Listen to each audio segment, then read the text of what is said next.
Japan made me really happy being on the other side of the world, but also made me question, am I too comfortable in the life that I have? Do I love it too much? So one of the classes was an interview with the second Polish person to go to space. I was thinking, oh God, I want to talk to him. In my mind, in the back of my head, I was like, oh yeah, he could change me. And in a way, I was scared of it because it'd take me off my path. Because I love my course. I love my friends here. And I love everything about it. But there's still that part of me that would love to go to space. And the reason I'd love to go to space, just do those things that seem right, but they make you feel uncomfortable. Just because there's resistance doesn't mean it's a bad thing.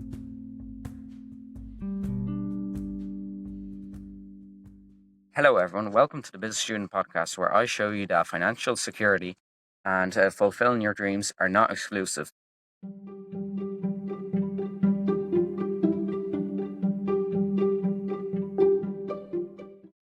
This is probably the weirdest episode of the Business Student Podcast you'll ever see, and I'm not even in Japan anymore. I'm out here recording in Phoenix Park. I have my laptop on because I have no other light. I've just finished my rowing training. In today's episode, it's going to be about my trip to Japan because I fucked up bad. I'll start off with that story because it's a doozy. I was at the World Expo in Japan in Osaka, and I found a guy to record with. Normal ass lad from the US going up to everyone saying hi, and I was went to ask someone to interview somebody from the Irish Pavilion, and all of a sudden I see this guy asking somebody working at the Irish Pavilion some weird ass questions, and I could tell, oh, he has good stories. So I went up to him and I asked him after he finished asking questions, hey, would you like to do an interview? And me asking that's crazy.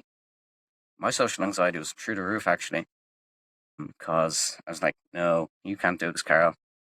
Why did he want to talk to you? He was like, no, old ass lad, probably about 80 years old. And he said, yeah, his name was Ronald, and he's actually called the Expo Grandpa. Now, I would show you his index card. Maybe on video I'll edit it in, but because I left it at home. He's the Expo Grandpa. He's been to over 21 expos. He actually said on his index card 21 and a half, which I'm not really sure why. So yeah. And he's been to 18 thereabouts Olympics. Absolutely crazy. We talked about fun your dreams, how he first started going to the expo, and kind of just the crazy shit he's done, the people he's met. And the one lesson I took away from him is that you can fund your dreams. Sorry for the light. My computer turned off. So the way he funds his dreams is he works in floor maintenance according to his index card. But every time it gets tough, he finds a way. He finds a way to fund that dream. For example, when I asked him, "What's the craziest thing you've done to fund your dream?" he told me that he loaned out his floor. And at first, I couldn't understand him because it was pretty loud, which is why I actually fucked up the interview. Because when I went to look at it during editing, you could not hear a thing because there were so many people. Me thinking that this mic would fix everything. No, it couldn't fix 200,000 people. So going back to him loan now, his furniture. So what he did is loaned out his furniture to a pawn shop, and he had to pay back the loan in 12 months. He went to the expo and somehow made all his money back in 6 months, which was absolutely crazy in my opinion. Now the last thing, kind of important, I think, it was a great chat. We chatted for an hour and a half, and I was actually surprised how well it went until I checked the recording.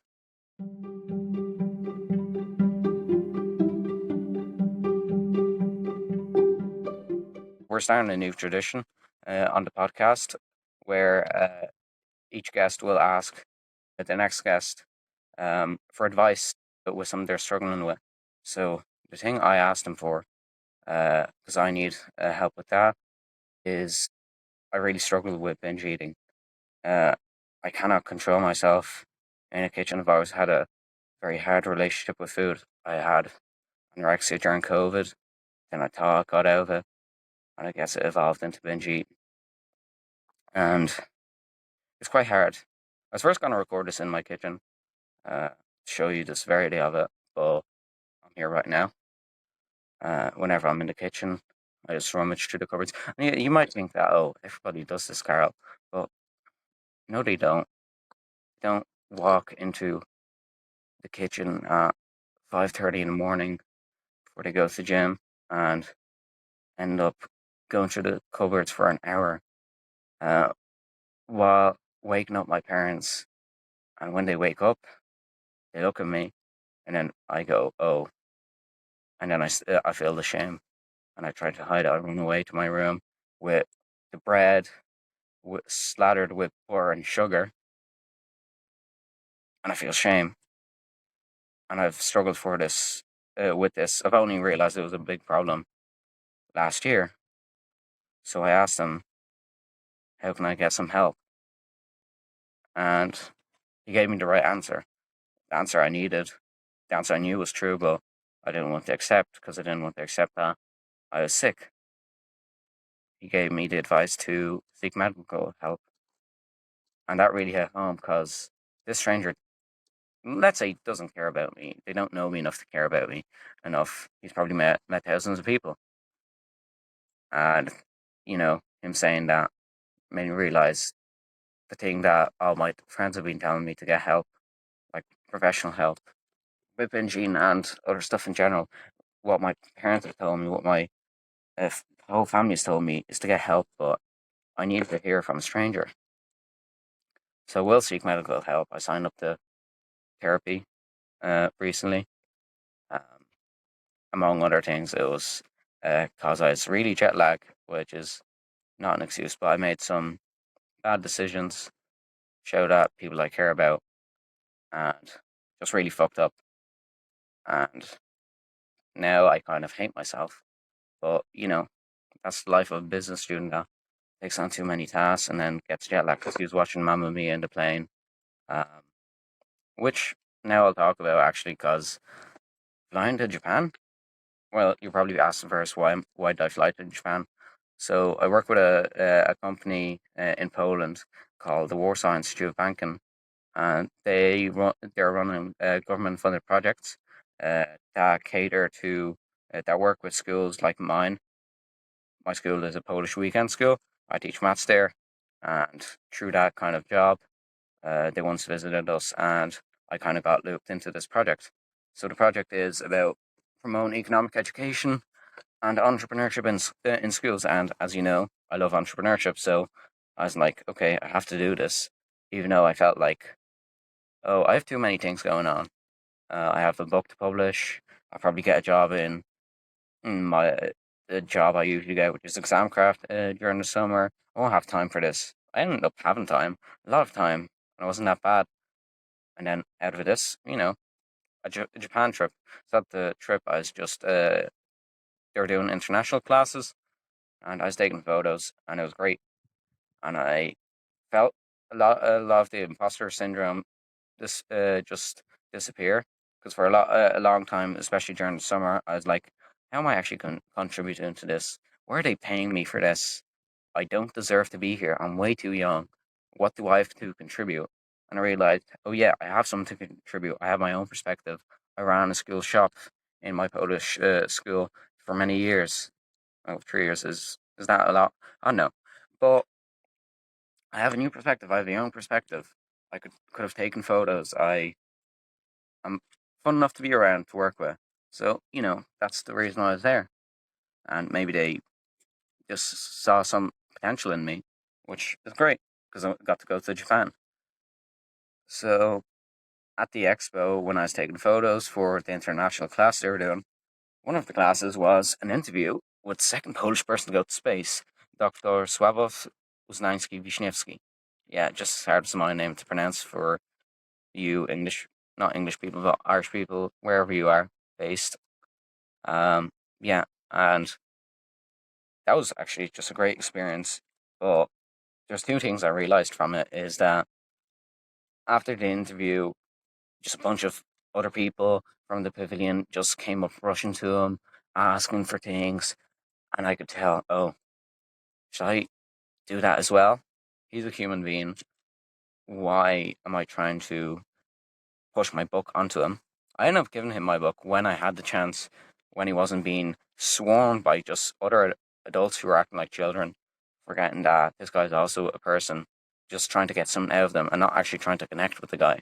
They're trying to connect with the things he's done, his fame, and I could recognize that.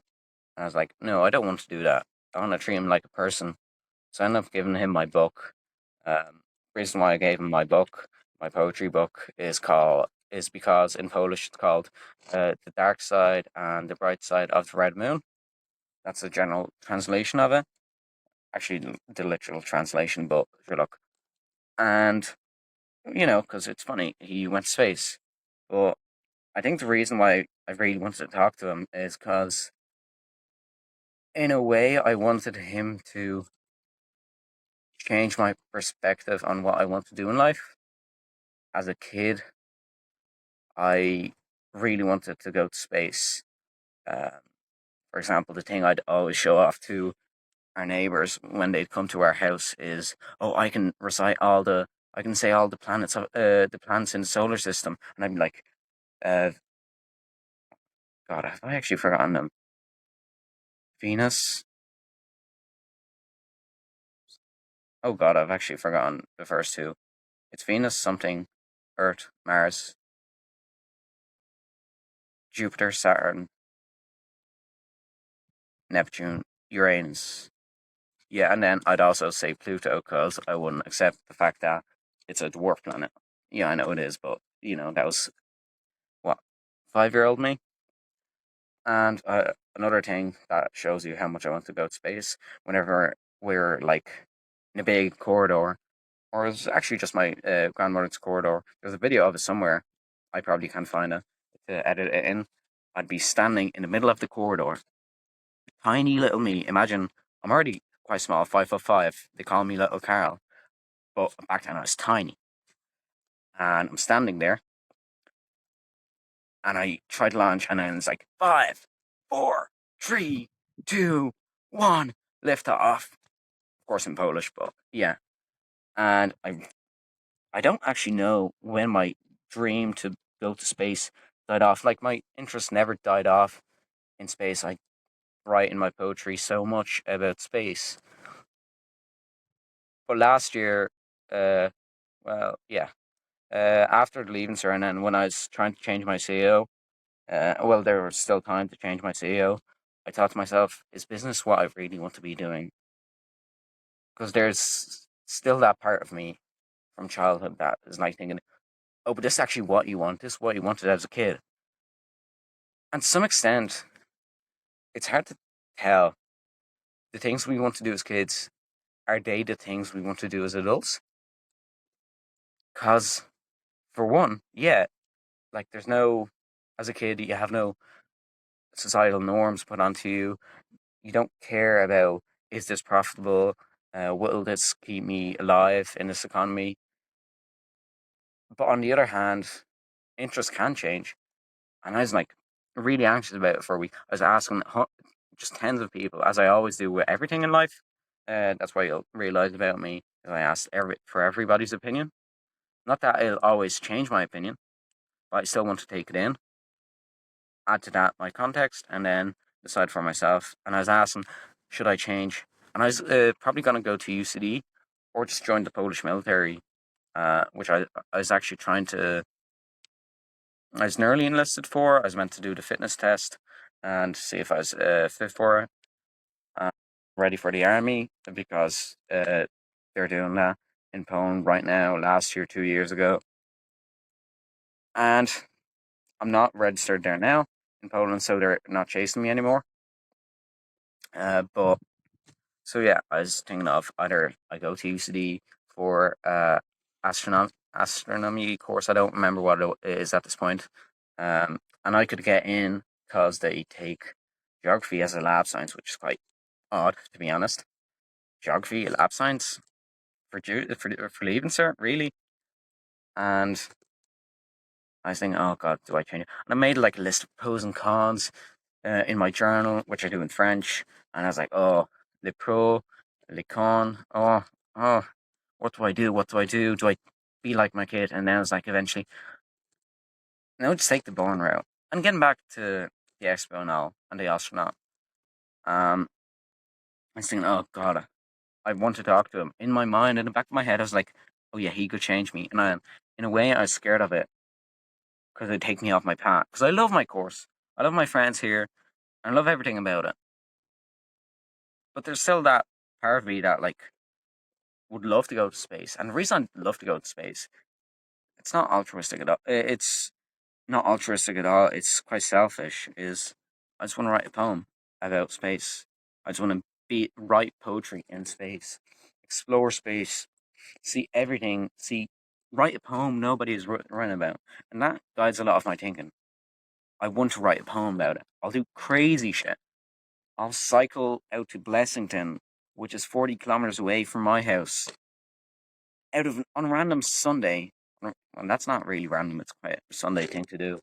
But like on a random day, I'll cycle out. Like I'll be gone for 7 hours, just because I know I'll write a poem about it. And I feel like with business students, there's that ulterior motive to anything we do. We go to this event to network because we'll meet someone. We know that there's that possibility. And it's good because it makes us do things. It makes us do things that make us uncomfortable. And you have to push yourself. Because, like, last year at the start of first year, I was like, oh, I don't want to network. I don't want to be that type of person. But, you meet so many great people. And now I actually have a reason to meet all of these people to network because I can interview them on the podcast. I can go up to people like Ronald, the Expo Grandpa, because I have a reason. As in, it makes it easier. I should talk to those people anyway, but it makes it easier. It makes it less uncomfortable to like go up, hey, I thought you're a nice person to talk to. Now I can say, hey, I have a podcast. You seem like an interesting person. Would you like to be interviewed? And so that really made me think, okay, just network. Because you never know what you'll meet. You'll never know what poem, what relationship will come out of it. Just do those things that seem right, but they make you feel uncomfortable. Just because something, just because there's resistance doesn't mean it's a bad thing. It's not a bad thing. You need to do things that there's a lot of resistance towards them because like we're human beings, we feel so many different things and there's so many factors. You can't expect that you'll feel at ease doing your favorite thing in the world. I don't feel comfortable writing a poem sometimes because I'll get into my head, oh, nobody on TikTok would like this, and then I'm thinking like it's just TikTok.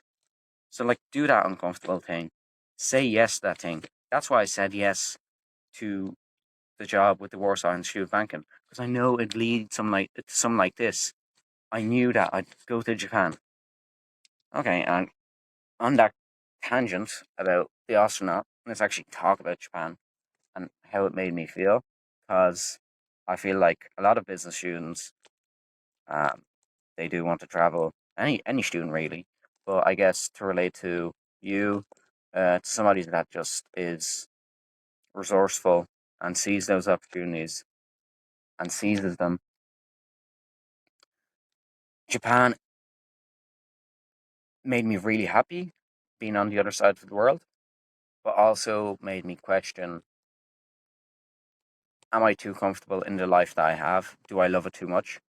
And I did write a poem about it. It's like, oh, what if I don't enjoy this enough and I stay in Ireland all my life? I don't move out to France because I love my life in Ireland. I really do. I don't want to leave my Polish school. I don't want to leave rowing at Neptune and for DCU. I don't want to leave that because it's great. I don't want to leave my friends. I made really good friends here. Like I talked in the last episode, I waited a really long time for real friends. And now I'm scared to lose it. I'm really scared to lose it. I'm surprised I'm not crying right now because whenever I talk about it, I start crying like really strongly. I don't want to lose the things I have in my life. But the other part of my head knows that I have to do these things. I have to be uncomfortable because otherwise I'll stay in the same place. And I need to get rid of that all or nothing mindset.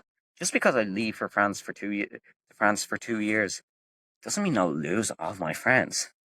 Like, I need to stop overthinking. One friend of mine, Ronan, he tells me that I live too much in the past and too much in the future, which is true. I always think that I live in the present because I focus on the things around me. For writing poetry, when I'm writing poetry, I always focus on like the little details, and that makes me think I live in the present. But it's only a way to keep me busy to not overanalyze things in the past and be scared of things in the future. So that's what kind of Japan uh, taught me, is just like getting outside of your comfort zone. And then another part of it, the plane ride over there. I've basically never flown something other than Ryanair. Well, something that is like Ryanair. I've flown Lufthansa, Aer Lingus, but I've never flown like a big ass flight that takes 10 hours. That has an in-flight entertainment system that you get meals, and I was like, it made me really happy because I got to experience these things for the first time. I was like a child. I get a meal, and then there's wine. One of the air hostesses, that's what you call them, yeah. She was like, "Are you? How old are you?" So that only happened once on the way back. So I'm actually grand. Um, so I was like, I get these things.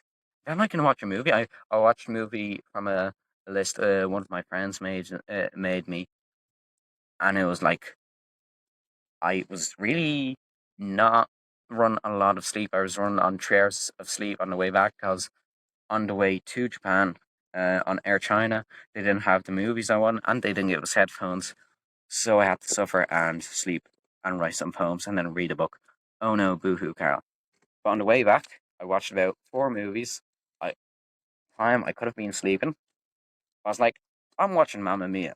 I'm watching Baby Driver. I'm watching Beetlejuice. I'm watching Hocus Pocus. And it was great. And the lesson got from that was like, see everything like a child, because it'll make you so much more curious. I was like, oh, I was analyzing, like, I was looking at other people and how they're experiencing it.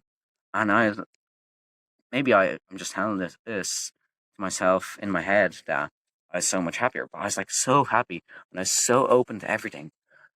So that was absolutely great, just like experiencing that for the first time.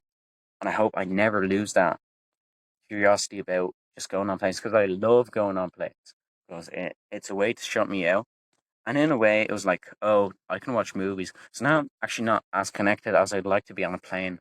Usually I'd be looking out the window, but every time I basically got a middle seat. So that was like not the best. But I actually didn't like the way some people say that on long haul flights you get like really your ankles puff up. That didn't really happen for me, and I wasn't jet lagged, so that was actually great. But going back to that, I really think that you shouldn't lose that sense of curiosity for anything, because there is always new things to experience. To not forget that, oh, I am actually experiencing this for the first time, because no experience is the same. Just because I'm in Phoenix Park doesn't mean it's like the last time. Of course it's not. I'm recording a podcast like at 20 past 8. Like, that's a completely new experience. And in business in general, or in any job, you'll think, oh, I did this before. It'll be the exact same. No, it won't. It'll be a little bit different. And one time when it's a little bit different and you'll do the same thing, you'll fuck up, you'll make a mistake, and then you'll realize, oh, it was different. I need to learn from it. And you will, because things can change. Now, I met really great people on the way to Japan. They're really talkative. On the way back, not so much. One old guy was watching my movie. I think he was trying to watch my movie. I think he was bored of his own one. And then on the way back to Dublin from Dubai, the girl beside me wasn't talking to me at all. So I was like, okay. But on the way there, I met two really great people. On the first flight, well, actually the second flight, because I first flew to London, I met a lovely woman, a lovely old woman named Jane Merrick. Now, I didn't know her second name at the time, and I could not recall what Jane Goodall looked like. Now, this was before she died, like 3 days later. She died on the 1st of October, so yeah, don't correct me on the details. And I wrote a poem about that like, oh, did I just meet Jane Goodall? Now, we had just an amazing chat for like, I'd say, the first hour and a half, 2 hours of the flight. She was absolutely lovely. She's from England, and I found out she runs a company, a summer camp called Discovery Summer, where she takes a bunch of students from around the world to a summer camp in, I forget the town name, in England. And I was like, in that moment, I thought, oh, I should definitely get her on the podcast. And then I was questioning myself, oh, so now in every interaction you have, you're gonna see a guest for the podcast, really? But then it's like, okay, that's a normal thing to do. I just look out for the things that I'm doing. You know, you'll notice the things that when you get a red car, you'll notice all the red cars. And when you get your learner's permit, you'll see all the L plates on the road. So things we talked about, it was just like I was just getting some of her advice on things. Um, for example, I'm really struggling with like a personal relationship. Um, and I was trying to figure out whether I should wait for this person or not. She told me that like she could tell that this person was very special to me, and that yeah, I should wait. Now, now that's probably not the right choice, but in that moment, it felt like it was. So I'm grateful for that. But I hope I can get her on the podcast because she just talks with such passion that I just really have to get her on here. And then the next thing is that next person I met, I think his name was Nico. I'm sorry if you're watching this and I got your name wrong. Like I said, I'm bad with names sometimes. Am I? Yeah, yeah. I kind of am. I keep on referring to the kids as my public school, like as you. Can you help her? Can you help him? Because what I have, I'm teaching about 100 kids. But anyway, I think his name was Nico. Yeah, and he started talking to me out of nowhere, and I'm really happy he did because now I have a friend. And the funny thing was, he was living like 5 minutes away from my hotel in Osaka, and when we both found that out, that was like, oh, we were laughing about it so long. Unfortunately, we didn't see each other while I was in Osaka, which is quite sad because I did say we should meet up for a drink or something, but I ended up going with my colleagues to like go shopping, go for like food. Oh, and the food in Japan. Oh my God, that was amazing. I think Japanese food, like the style of eating, really suits me more because I like to try a lot of everything. A little bit of everything. So that was great, and it opened me up to the fact that, oh yeah, some people do eat like me. Because if you saw me eating at home, you'd be like, who eats like this? Like nobody in Ireland eats like this.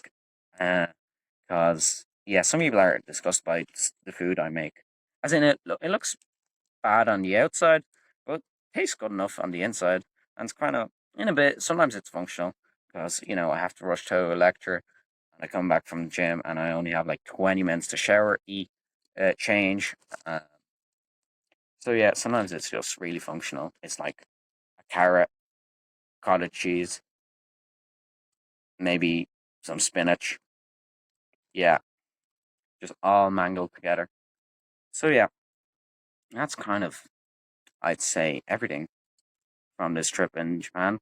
I'm sorry if this episode was all over the place, but I thought I have to record this here now because I'm probably not going to get the opportunity. And thank God no one came up to me. I found a remote enough place. I'm in some castle type thing on the hill, on the big hill in Phoenix Park. Can't tell. It says doing the harmla. Yeah, I'm not gonna try to pronounce that. I haven't done Leaving Cert Irish since the Leaving Cert. But yeah, if you know where I am, now you know. There should be a monument here. Carl did his second The Business Student podcast episode in this spot. That's everything. And in the next episode, I don't know who I'll have on, but I'll definitely have to ask Ronald, the Expo Grandpa, um, any bits of advice he needs on a particular situation.